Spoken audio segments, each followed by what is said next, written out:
오늘은 어떻게 헌신할 것인가 두 번째 시간을 함께 나눠보도록 하겠습니다. 첫 번째 시간은요, 우리가 지난주에 이런 질문을 드렸어요. 우리가 하나님 앞에 헌신할 때, 하나님 앞에 뭔가를 드릴 때 어떻게 하면 더 즐겁고 기쁘고 그리고 풍성하게 드릴 수 있을까에 대한 고민이 있다는 말씀을 드렸죠. 사실 이거는 여러분들만의 고민은 아니에요. 저도 그 똑같아요. 하나님 앞에 어떻게 하면 더 잘 드릴 수 있을까? 더 멋진 모습으로 삶을 드릴 수 있을까에 대한 고민이 있습니다. 그 첫 번째 어떤 동기, 이유가 있었는데 기억나시는지 모르겠어요. 네. 기억나는 분 있으세요? 뭘까요? 예. 받은 은혜를 기억하라. 받은 은혜를 기억하면은 우리가 드리는 헌신 아깝지 않다. 기쁨으로 하나님 앞에 드릴 수 있다라는 말씀을 드렸습니다. 하나님께서 주신 은혜를 똑바로 기억하는 사람은요, 그걸 기억하고 살아가는 사람들은요, 그 은혜가 얼마나 크고 놀라운지를 가슴에 새기고 있기 때문에 하나님께 헌신할 때에 내 삶이 아깝지 않다는 거예요. 여러분 어떻게 조금 동의가 되세요? 네, 맞습니다. 저는 동의가 됩니다. 자녀가 부모를 섬기는 것도 사실 똑같은 저는 원리라고 생각을 합니다. 우리가 아이들이 응애하고 태어났을 때 지가 혼자 할 수 있는 게 뭐가 있습니까? 숨 쉬는 거 말고 혼자 할 수 있는 게 없어요. 처음에 몸도 못 뒤집죠. 그리고 밥도 못 먹죠. 할 수 있는 게 없습니다. 그런데 태어나서 홀로 서기를 못하고 있을 그때 부모님들이 어떻게 해주셨어요? 네, 다 해줬잖아요. 한번 구체적으로 볼까요? 심지어는 그 아기들은요, 혼자 잠도 잘 못 자요. 그래서 엄마들이 옆에서 토닥여주고 좀 분위기도 좀 만들어주고 해주면서 잠을 재우기도 하죠. 그리고 부족한 게 있으면 채워주고 먹여주고 입혀주고 세상에 나쁜 것들로부터 보호해주고 그렇게 자라왔어요. 아기들이. 그 아기가 자라서 사실은 저처럼 이렇게 자라나게 되었고 우리 아이들이 이렇게 자라나게 된 겁니다. 근데 그 사랑, 부모님들이 베풀어 준 그 사랑 있잖아요. 여러분들 넉넉해서 그렇게 퍼부어 주셨나요? 아니에요. 없는 살림에 다 그렇게 하면서 살았단 말이에요. 대부분은 없어도 힘들어도 우리가 그렇게 퍼부어 주면서 사랑을 베풀면서 그렇게 살았습니다. 그거를 자녀들이 기억한다면 물론 이 아이들은 물론이고 저도 마찬가지예요. 자녀들이 그 사랑을 기억하고 살아간다면 부모님께 효도를 안 할 수가 없죠. 부모님을 섬기는 데 아낄 수가 없죠. 사실 그렇죠? 근데 문제가 있습니다. 뭐가 문제인가요? 문제가 있어요. 자식들은 다 잊어버린다는 거죠. 다 잊어버려요. 저도 마찬가지예요. 예. 지가 알아서 큰 줄 안다니까요. 성도도 똑같아요. 하나님께서 베푸신 은혜들이 얼마나 놀랍고 큽니까? 그 흔적들이 있죠. 그런데 우리 성도들도 똑같아요. 지 알아서 큰 줄 안다니까요. 그래서 그 은혜를 기억도 하지 못하고 잊어버리고 하나님 앞에 헌신하자 얘기하면 아까워요. 왜냐하면 그 은혜를 잊어버렸기 때문에 그렇다는 겁니다. 여튼 우리는 은혜를 기억할 수 있어야 주님 앞에 기쁨으로 헌신이 가능합니다. 저와 여러분들이 하나님 앞에 받은 은혜를 기억할 수 있는 그런 성도 될 수 있기를 축원합니다. 여러분들 그 찬송가 기억하실 거예요. 429장인데 가사 한번 제가 같이 읽어볼게요. 읽어볼까요? 한번 같이 시작. 세상 모든 풍파 너를 흔들어 약한 마음 낙심하게 될 때에 내려주신 주의 복을 세어라. 주의 크신 복을 내가 알리라. 2절도 볼게요. 넘겨주세요. 세상 근심 걱정 너를 누르고 십자가를 등에 지고 나갈 때 주가 내게 주신 복을 세어라.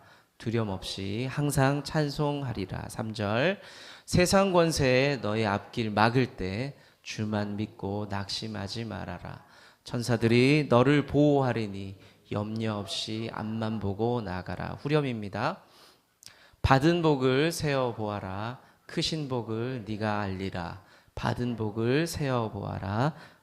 크신 복을 우리가 인생을 살면서 어려움 만나겠죠. 지금도 만나고 있으시죠. 그리고 어떻게 할 수 없는 벽과 같은 것들을 마주하는 상황도 분명히 있습니다. 그런데 이 찬양이 우리가 부르면서 우리에게 주는 메시지가 뭐냐면 하나님의 복을 세워보아라. 세상의 두려움 앞에서 어려움 앞에서 네가 받은 은혜들을 좀 한번 기억해 보라는 겁니다.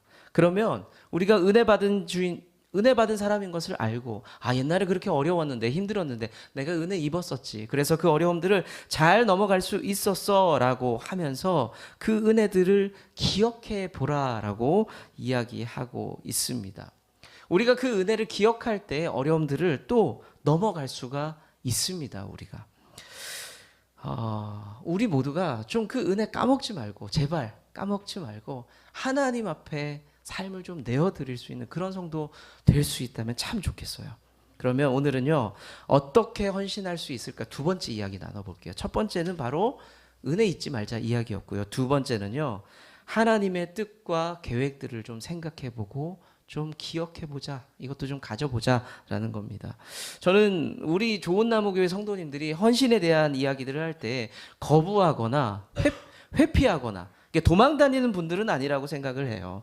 다만 아직 헌신에 대한 이야기가 나오면 내가 어디에 헌신할까, 어떻게 헌신할까에 대한 고민이 있을지언정, 난 헌신 너무 싫어, 난 도망갈 거야, 헌신만 얘기하면 너무 불편해, 이런 분들은 별로 없다라고 생각을 합니다. 제가 왜 그렇게 생각을 하냐면요, 많은 성도님들께 질문을 했을 때 미자립교회 다니기를, 그러니까 개척교회 혹은 미자립교회, 작은 교회 다니기를 두려워한대요. 그 이유가 뭐냐?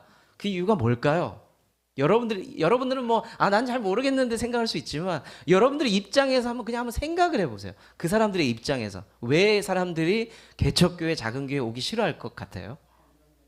헌금 내기 싫어서. 늘 이렇게 솔직하신 집사님 감사합니다. 네. 또 헌신이 좀 부담스러워. 할 일이 너무 많을 것 같아. 주방, 청소, 사람들 챙기는 거, 헌신이 부담스러워서. 네. 또 뭐 있나요? 여러 가지 기타 등등 엄청 많죠. 작은 교회 섬기기 힘든 거.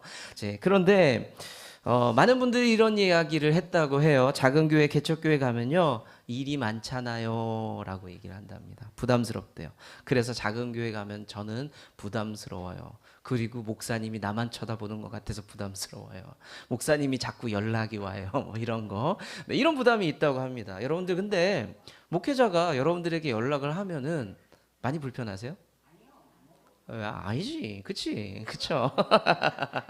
네. 그리고 심지어는 제가 아는 성도님들 중에서 큰 교회 다니는 분들 있잖아요. 정말 큰 교회. 근데 제가 그 반응은 좀 낯설긴 했는데, 제가 성도님께 연락을 드리고 우리 한번 차 한잔 할까요? 라고 해서 만나잖아요. 그러면 이분들이 막 어쩔 줄을 몰라요. 목사님이 먼저 전화를 주셔서 이렇게 차를 마시는 거 얼마나 이러시는 거. 그리고 왜요? 그랬더니 우리 교회는 담임 목사님은 제가 10년 다녔는데 1대1 독대를 한 적이 없고, 교구 목사님도 1년에 한 번 만날까 목사님이 이렇게 연락 주셔서, 이래서 그렇구나, 그런 생각을 한 적이 있습니다. 그러니까 여러분들, 제가 연락 드릴 때 이것도 하나님 내게 주신 복이다라고 믿어주시면 감사하겠습니다. 네. 그래서 제가 왜 이런 말씀을 드리냐면, 우리 좋은나무교회 성도 여러분들은 작은 교회 다니는 거에 대한, 헌신에 대한 부담이 일단은 불편함은 없으신 것 같아요. 왜냐하면 많은 분들이, 한국 교회 성도님들이 작은 교회 다니는 것에 대한 부담이 그거라 그랬잖아요. 헌신에 대한 부담. 근데 여러분들은 이미 여기 앉아 계시잖아요. 헌신에 대한 부담이 저마다 있을 수 있겠죠. 그렇지만 이미 그 단계를 넘어섰다고 저는 믿습니다. 네, 좀 믿으시죠? 네, 저는 그렇게 믿습니다. 우리는 어디에 헌신할까, 어떻게 헌신할까에 대한 고민이 사실 좀 있습니다. 마음은 있어요. 제가 여러분들 알고 있어요. 내가 교회를 위해서, 우리 지체들을, 우리 가족들을 위해서 뭔가 좀 하고 싶은데 마음이 있다는 것을 좀 알고 있습니다. 근데 고민이 되는 거죠. 내가 어디에서 무슨 일로 주님을 섬길까라는 고민이 있을 것 같습니다. 그리고 어떤 분들은 이미 그 고민을 다 지나고, 그 시간 지나고 열심히 헌신하고 있을 것 같습니다. 최근에 어떤 분이 제게 이런 말씀을 하셨어요. 목사님, 제가 화장실 청소라도 하면 좋겠습니다. 필요하시면 말씀해 주세요 라고 말씀을 하셨습니다. 어떤 의미인가요? 무슨 뜻인가요? 나는 헌신할 마음이 있으니까 필요한 것이 있으면 말씀해 주세요 라고 표현을 하신 거죠. 다만 우리는 저마다 내가 무엇을 해야 될지, 어떻게 해야 될지를 모를 뿐이라는 겁니다. 사무엘상 3장의 말씀을 보면요, 어린 사무엘이 등장을 하는데, 이 어린 사무엘이 누구와 사냐? 좋은 엄마 아빠와 사는 게 아니라 엘리라는 제사장과 함께 살고 있습니다. 그래서 예를 들면 이런 상황이에요. 엄마의 믿음이 너무 좋아서 하임이가 저랑 사는 거예요. 아주 공포스러운 상황이죠. 네, 하임이가 아주 얌전해질 겁니다. 네, 아무튼 그런 상황입니다. 어린 사무엘이 제사장과 함께 그렇게 지내는데 갑자기 하나님의 음성을 듣습니다. 사무엘아, 사무엘아. 그때 사무엘이 보여줬던 모습이, 태도가, 반응이 저는 아주 인상적이었어요. 자려고 누웠던 상황이었거든요. 그런데 그 자리에서 자기 이름을 누가 부르니까 벌떡 일어나서 음성이 들리는 곳으로 뛰어가게 됩니다. 물론 당시에는 그 목소리가 하나님인 것을 상상도 못했어요. 하나님 내게 말씀하신다고 생각도 못했죠. 그래서 나와 함께 하시는 엘리 제사장이 나를 부르셨구나 하면서 그 자리로 막 뛰어갑니다. 내게 시키실 일이 있나 보다라고 뛰어가게 되죠. 우리 사무엘상 3장 4절 5절의 말씀, 그 장면 같이 한번 읽어볼까요? 시작. 여호와께서 사무엘을 부르시고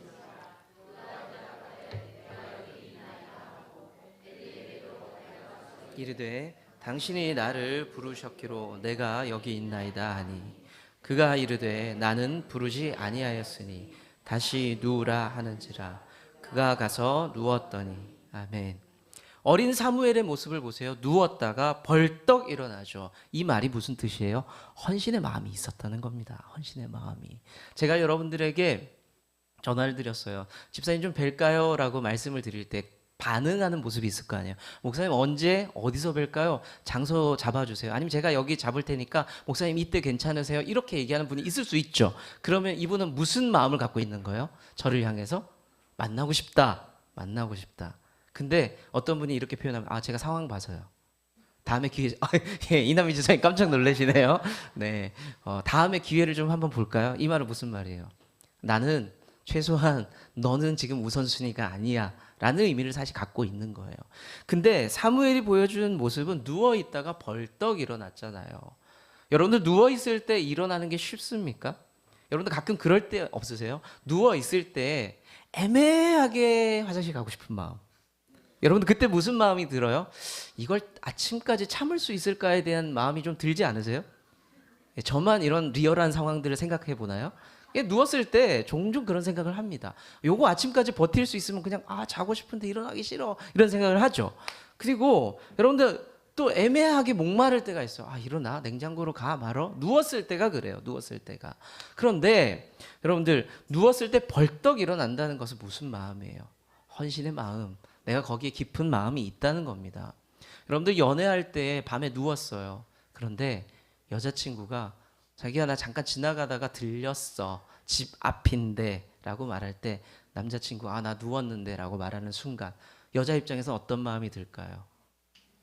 걸렀네. 얘가 글렀어. 네. 이거는 뭐 어른들은 그렇게 생각. 예람이라면 어떨까? 남자친구 집에 그냥 보고 싶었어. 그냥 생각이 났어. 집 앞에 가. 전화를 했어. 나 집 앞인데 그냥 잠깐 볼 수 있나? 라고 했을 때 남자친구가 되지 하면서 훅 뛰어나오는 거 좋지. 오케이 좋아. 근데 그 남자친구가 말이 좀 느려져. 나 지금 누웠는데 뭐 세수도 안 했고. 자, 어때 마음이? 어때? 별로지. 속으로 얘기하겠죠. 꺼져라. 이렇게 생각하겠죠. 예. 이게 우리의 마음의 사실 태도예요. 태도. 헌신의 마음도 똑같다는 거예요. 똑같다는 거. 사무엘은 잠자는 자리에 누워 있었지만 벌떡 일어나서 하나님의 음성에 반응했습니다. 그런데 문제는 뭐였냐면 사무엘은요. 하나님이 말씀하실 줄 몰랐거든요. 하나님이랑 대화해 본 적 없었거든요. 그래서 서툴렀어요. 우리가 대화를 많이 안 해보면 사실 좀 서투를 수 있잖아요. 그래서 사무엘도 서툴렀습니다. 그래서 다른 사람에게 제사장 엘리에게 뛰어갔던 거죠. 서툴렀던 겁니다. 자, 우리가 헌신의 마음이 있을 때에 내가 어떻게 헌신할까, 어디에 헌신할까의 그 고민이 있을 수 있죠. 그때 우리에게 필요한 게 뭔지 아세요? 주님이 정확하게 말씀해 주시는 것. 이것을 사인이라고 얘기도 하고요. 주님의 신호라고 이야기합니다. 내가 헌신하고 싶을 때 열정이 불탈 수 있습니다. 우리가 열정에 불타오를 때에 우리가 내 판단만 가지고 결정하면 안 돼요. 나 저기에 헌신할래 라고 우리 교회는 저게 좀 부족한 것 같으니까 내가 저기 뛰어들 거야 라고 내가 혼자 판단해서 결정을 하면은 사고가 날 가능성이 굉장히 높아요. 우리는 신앙의 뜨거움이 막 몰려올 때 그런 사고가 일어날 가능성이 굉장히 높고 주변 성도들을 당황시킬 때가 사실은 있습니다. 제가 지난주에 제 꿈에 대한 이야기를 할 때 제가 국어 선생님 되고 싶다라는 그런 때가 있었다라는 말씀을 드렸었죠. 그래서 제가 그리스도인이 되고 예수 믿는 학생이 되고 나서 하나님께 제 꿈을 소개했어요. 하나님, 제가 예수쟁이가 되고 나니까 제가 꿈이 생겼는데 제가 국어 선생님이 돼서 이 교탁에서 아이들에게 따뜻한 선생님이 되고 또 아이들에게 복음을 전하고 뭐 그런 선생님으로 사랑하면서 아이들을 사랑하면서 그렇게 살고 싶습니다. 뭐 그런 소망이 생겼어요. 사실 예수 믿고 나서. 그런데 지금 보세요. 제 대학 전공이 국문이나 국어 교육인가요? 아니잖아요. 아니잖아요. 신학을 전공했습니다. 자, 그 이유가 뭘까요? 제 부족한 수능 성적 때문일까요? 뭐 그럴 수도 있겠죠. 뭐 제가 수능 비하인드 썰을 하나 풀어 드릴게요. 제가 이제 수학 능력 시험을 98년도 12월에 치고 이제 99년도에 대학을 가게 되는데 수학 능력 시험을 치고 나서 지금은 요일이 어떤지 모르겠는데 수요일 날 수능을 봤던 것 같아요. 네, 수요일 날 수능을 보고 집에 돌아와서 그 답지를 다 적어 오거든요. 그때는 그 정답이 어떻게 오픈되냐면 지금은 어떻게 오픈돼요? 정답 발표를 어떻게 해요? TV에서 해줘요?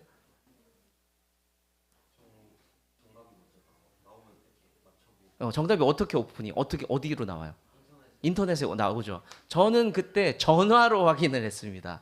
전화를 걸면 1번에 3번, 2번에 4번 그걸 불러줬어요. 전화가 자동응답으로. 그래서 채점을 합니다. 1교시 언어 영역 국어죠. 했는데 그 당시 120점 만점이었거든요. 근데 제 기억에 그때 2개인가 3개를 틀린 거예요. 깜짝 놀랐죠. 제가 원래 언어 영역 점수가 나쁘진 않았는데 깜짝 놀라가지고 제 가슴이 뛰기 시작합니다.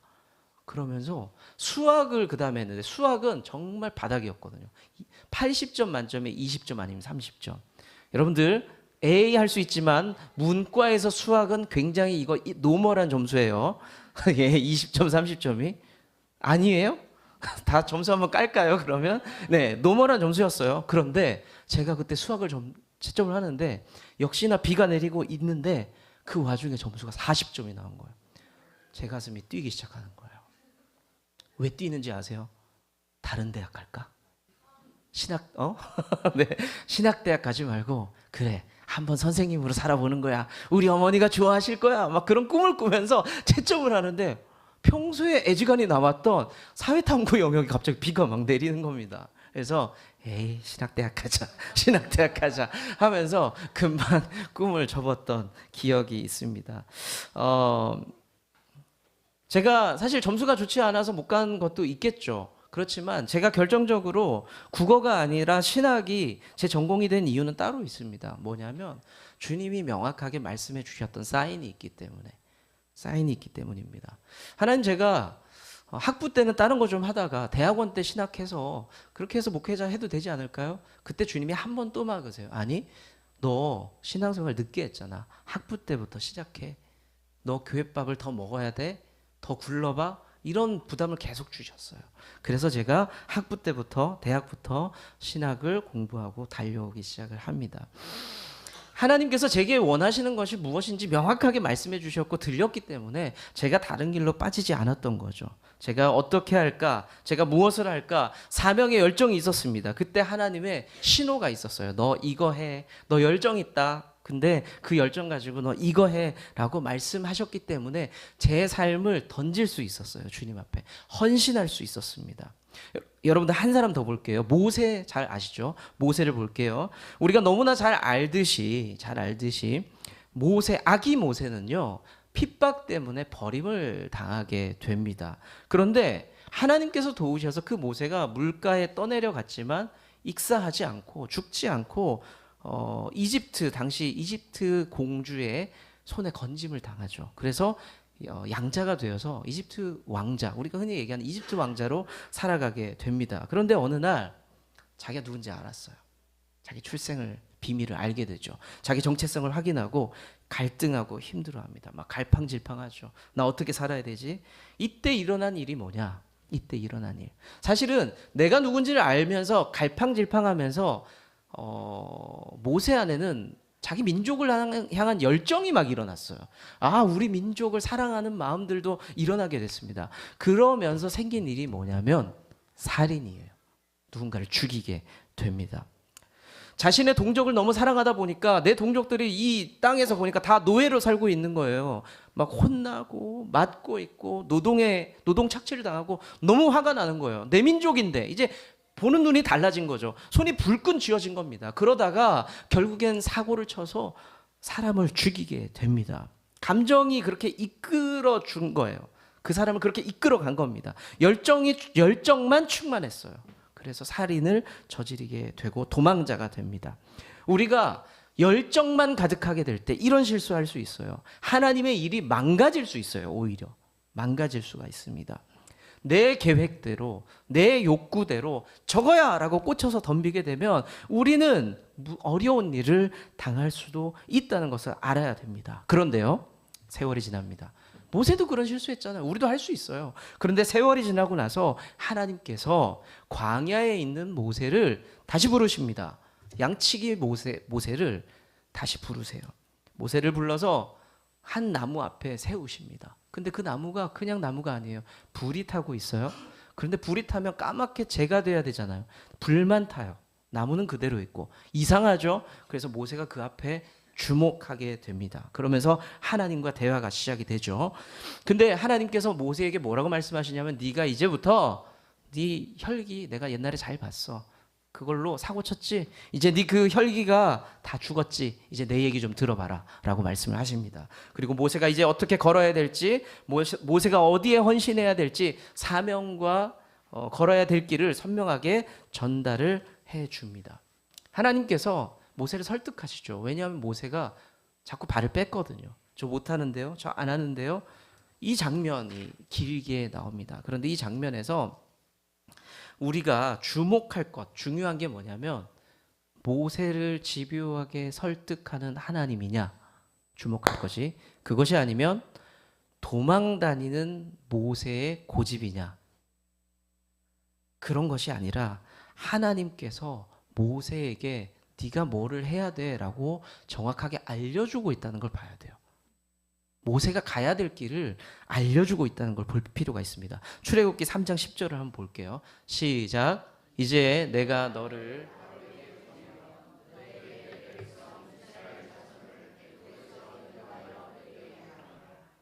하나님의 백성들을 이집트에서 탈출시킬 계획을 모세에게 하나님께서 공개하세요. 자, 너의 열정 이제 여기다 불태우면 된다. 어디다가 헌신해야 될지를 알려주고 있다는 겁니다. 우리가 이 부분을 보면서요, 우리가 하나님 앞에 헌신할 때 필요한 게 뭔지를 알 수가 있습니다. 여러분들 어떻게 하면 헌신할 거예요? 집요하게 하나님께서 여러분들을 설득하면 헌신하겠습니까? 논리적으로 설득하면? 쉽지 않아요. 왜냐하면 우리 고집이 있거든요. 우리도 모세 정도의 고집은 있습니다. 그러면 하나님께서 무서운 얼굴로 나타나서 협박하면은 여러분들 헌신할 수 있을까요? 쫄아서 협박할 수도 있겠죠. 하지만 도망갈 수도 있습니다. 우리가 하나님 앞에 올바르고 뜨겁게 열정적으로 헌신하려면 정말 필요한 게 뭐냐면 하나님이 원하시는 게 뭔지를 우리에게 말씀하실 때 우리가 할 수 있어요. 건강한 헌신이 거기서부터 일어날 수 있다는 겁니다. 하나님께서 모세에게 말씀하셨어요. 당신의 계획들을 이야기해 주셨습니다. 하나님 앞에 헌신할 준비, 제가 아까 말씀드렸죠. 여러분들은 기본적으로 마음이 있어요. 내가 하나님 앞에 뭐라도 좀 하고 싶어요 라는 마음들을 이미 갖고 이 자리에 앉아 계세요. 그럼 여러분들이 해야 될 게 뭐예요 지금? 하나님께 물어보세요. 하나님 제가 뭐 하면 돼요 그럼? 여러분들의 기도가 이런 기도가 돼야 한다는 겁니다. 우리가 아까 찬양을 통해 불렀거든요. 주가 일하시네, 주가 일하시네. 주님이 일하실 때 언제입니까? 우리가 하나님께 아끼지 않고 우리의 삶을 드릴 때 놀라운 일들이 일어나는 겁니다. 놀라운 일들이. 여러분들 하나님께서 원하시는 것이 뭔지를 알게 될 때요, 그곳 가운데서 던져보세요. 몸을 던질 때요, 우린 핑계가 많아요. 하나님, 제가 그거 하기에는 힘이 없어요. 능력이 없어요. 저는 부족합니다. 라고 핑계해요. 하나님, 그거 하기에는 제가 좀 귀찮아요. 불편해요. 또 거절합니다. 하지만 하나님께서는 뭐라고 말씀하시냐면 네가 빈들의 광야와 같이 그런 곳에 서 있을지라도 나는 너를 쓰고 싶다는 거예요. 우리가 오병이어의 기적처럼 할 건 너무 많은데 앞에 수천 명이 모여 있잖아요. 해야 될 일은 너무 많은데 가진 게 없잖아요. 그때 주께서 말씀하신 게 뭐예요? 가지고 있는 거 가지고 하자는 거예요. 가지고 있는 거 가지고. 하나님께서 저는 빈손이에요. 가지고 있는 삶의 배경이 없어요. 그때 주께서 말씀하신 게 뭐예요? 그거 있는 그대로 가지고 하자는 거예요. 나는 할 테니까 너는 그대로 나오라 라고 말씀을 하고 있다는 겁니다. 사랑하는 성도 여러분, 빈손 들고 나가셔도 됩니다. 주님께서 일하시는 줄로 믿으시길 바랍니다. 내가 상처나고 모나고 부족한 모습, 그래도 주님이 말씀하실 때 그곳에 우리가 서 있으면 주님은 놀랍게 역사하실 줄로 믿으시길 바랍니다. 여러분들, 하나님 앞에 던지는 인생이요, 절대 저는 손해보지 않는다고 확신해요. 제가 그렇게 살았거든요. 물론 어려움은 있어요. 제가 말씀드렸잖아요. 누누이 말씀드렸잖아요. 제가 20살이 되면서 하나님 앞에 삶을 던졌다라고, 신학생으로서 살겠다고 삶을 던졌어요. 그때 집이 망해버렸어요. 이해할 수가 없었어요. 왜 망하냐는 거예요. 하나님 앞에 내 삶을 던졌는데.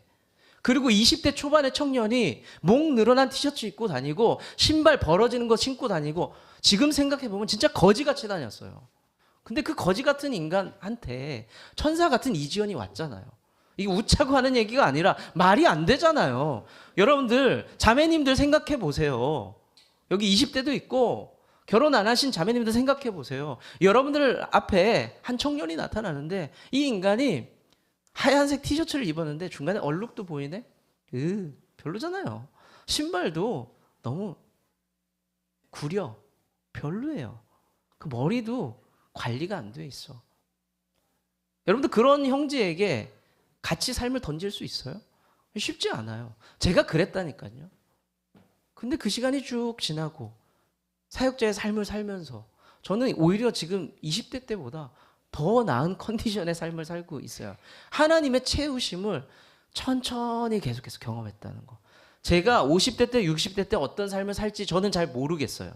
그렇지만 과거에 채우신 하나님의 일들을 알고 있기 때문에, 체득했기 때문에 저는 믿어요. 그때도 하나님은 저를 살게 해주실 거예요. 어떤 삶인지는 모르겠지만 저를 살게 해주실 거예요. 그래서 저는 지금 이 순간도 하나님 앞에 목회자로서 삶을 던지고 있는 겁니다. 여러분들, 하나님 왜 나한테는 역사하지 않으셔? 놀라운 일을 경험하게 나는 왜 그런 일이 없어? 라고 말할 수 있어요. 그럼 제가 반문할게요. 삶을 던져보셨냐고요, 하나님 앞에. 오병이어의 기적이 어떻게 나타났어요? 한 사람이 자기가 가지고 있는 음식을, 내가 먹으려고 갖고 있던 음식을 예수님 앞에 내어드릴 때 기적이 나타났잖아요. 우리는 그런 일들을 하지도 않으면서 왜 기적이 일어나지 않지? 내 삶에 뒤집히는 역사들이 왜 나타나지 않지? 라는 그런 고민을 하면서 살아가고 있습니다. 이제 말씀을 좀 맺어볼게요. 이 시간에 우리가 좀 사명에 대해서 좀 진지하게 생각해 보면 좋을 것 같아요. 그리고 좀 다짐해 봤으면 좋겠어요. 하나님께서 여러분들에게 엄청난 걸 생각보다 요구하지 않아요. 그냥 한 걸음 더 전진하는 거예요. 지금까지 못했던 거 그냥 그거 하기를 원하시는 거예요. 하나님께서 여러분들에게 100을 주셨는데 120을 달라고 말씀하지 않으세요. 제 경험엔 그래요. 하나님께서는요, 우리에게 100을 주셨으면 1만 주라, 5만 주라. 그럼 내가 너무 기쁠 것 같아. 내가 너의 헌신이 너무 기쁠 것 같아. 하나님 그런 분이라니까요. 여러분들, 지금 교회에서 헌신하고 있는 분들, 수고하는 분들이 있죠. 많이 계시죠. 혹시 그 중에 예전과 달라, 억지로 하는 것 같아, 내가 기쁨이 없어, 이런 분이 있다면 지난주 말씀드렸다시피 여러분들 안에 하나님의 은혜가 있는지 다시 한번 떠올려 보세요. 내가 받았던 그 은혜를 내가 까먹고 사는 건 아닌지 한번 좀 떠올려 보시면 좋겠습니다. 그 은혜를 기억할 수 있어야 우린 다시 일어나서 뛸 수가 있습니다. 그리고 우리가 또 한 가지 기억해야 될 건 뭐냐면, 주님 앞에 물어보세요. 하나님, 제가 열정이 있어요. 저 준비됐거든요. 제가 뭐 하면 좋을까요? 그럼 분명히 주님께서 조금 부담스러운 이야기를 하실 수 있어요. 주님은 한 스텝 더 가기를 원하신다고 말씀하셨잖아요. 내가 할 수 있는 것 말고 그거보다 조금 더 하기를 원하세요. 그럼 우리는 뒤로 물러나요. 하나님 그거 무서운데요? 한 걸음 나가는 게 무서워요. 힘들어요. 근데 그거를 말씀하시는 주님을 경험할 수가 있습니다. 여러분들 헬스 트레이너들이 자주 하는 말 있죠. 뭐예요? 한 개만 더요. 한 개만 더요. 그러면서 그 사람의 근력을 붙여요. 하나님께서 여러분들에게 헌신을 요구할 때 야 저기까지 뛰어! 이게 아니라 하나만 더 하나만 더 그러면서 여러분들의 근력을 키워주고 있어요. 하나님 내게 너무 많은 걸 기대하는 건 아니에요? 아니 사실은 알고 보면 그냥 한 걸음 한 걸음일 뿐입니다. 이 시간에 좀 우리가 함께 기도할 때요 헌신에 대해서 한번 고민해 보세요. 하나님 내가 뭐 하면 좋아요? 내게 기쁨이 사라졌어요. 하나님 내게 베풀어 주신 은혜를 다시 한번 기억해 주세요 라고 여러분들이 한번 기억해 보시길 바랍니다. 한번 잠깐 기도하면서 하나님 앞에 내 삶의 헌신이 무엇인지를 다시 한번 기억해 보면서 떠올려 보면서 나아가면 좋을 것 같아요. 우리 잠깐 하나님과 좀 기도하며 교제하는 시간 갖도록 하겠습니다.